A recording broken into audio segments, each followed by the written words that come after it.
আছে কিন্তু নেই। লালগড়ের নেতাই হাই স্কুল সম্পর্কে ঠিক এটাই বলা যায়। সাজানো গোছানো স্কুল ভবন, সার দিয়ে ক্লাসরুম, 100 পড়ুয়া, এ পর্যন্ত সব ঠিকই আছে। এরপর শুরু নেই এর পালা।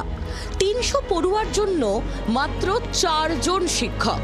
পঞ্চম থেকে দশম পর্যন্ত মোট 6টি শ্রেণীতে একসঙ্গে ক্লাস চালাতে হলে দরকার অন্তত 6 জন শিক্ষক। খুব স্বাভাবিকভাবেই সব ক্লাসে নিয়মিত পঠন পাঠনই চালানো যায় না। স্যার নেই কম্পিউটার ক্লাস। অন্য ক্লাস নিচ্ছে স্যার নেই। একদিন দুদিন ক্লাসই হয় না, একটা দুটো। সিলেবাস যে কোনো ক্লাসেই শেষ হয় না তা বলাই বাহুল্য। তাই প্রস্তুতি অসম্পূর্ণ রেখেই মাধ্যমিকে বসছে স্কুলের পড়ুয়ারা। যারা মাধ্যমিক পরীক্ষা দিয়েছে তারা কি শিখছে? ভীষণভাবে সাফার করছে। তারা টিউশন পড়ে, চেষ্টা করে, কিন্তু আমাদের এখানে যে ইকোনমিক অবস্থা, তারা প্রত্যেকটা সাবজেক্টে টিউশন নিতে পারবে সেই তাদের অবস্থা তো নেই। তবে এখানেই শেষ নয়। নেতাই হাই স্কুলে নেই কোনো ক্লার্ক, নেই গ্রুপ ডি স্টাফও। সবটাই সামলান টিচার ইনচার্জ।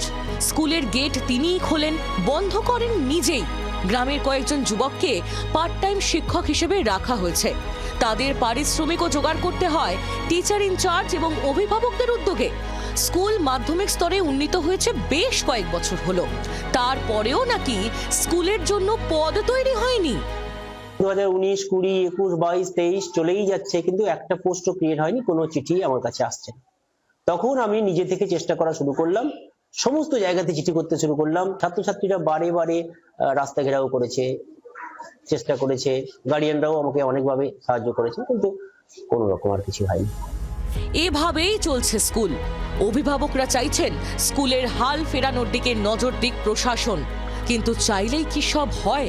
তবে টিচার ইনচার্জ দেবাশিস গিরি জানিয়েছেন, সদ্য উচ্চমহল থেকে তার কাছে ইমেল এসেছে।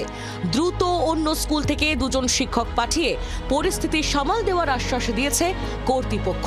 আপাতত সেই তাৎক্ষণিক সমাধানের দিকেই তাকিয়ে পড়ুয়া থেকে অভিভাবকরা। কবে সেই শিক্ষক পাওয়া যাবে সেটা এখনো পর্যন্ত কোনো নিশ্চয়তা নেই। তাই এখানকার অভিভাবক, শিক্ষক, ছাত্রছাত্রী সবারই একটাই দাবি, অবিলম্বে শিক্ষক দেওয়া হোক এই ছাত্রছাত্রীদের কথা ভেবে। নেতাই থেকে সৌরভ চৌধুরী, বাংলার আওয়াজ, বাঙালির আবেগ, জি 24 ঘন্টা।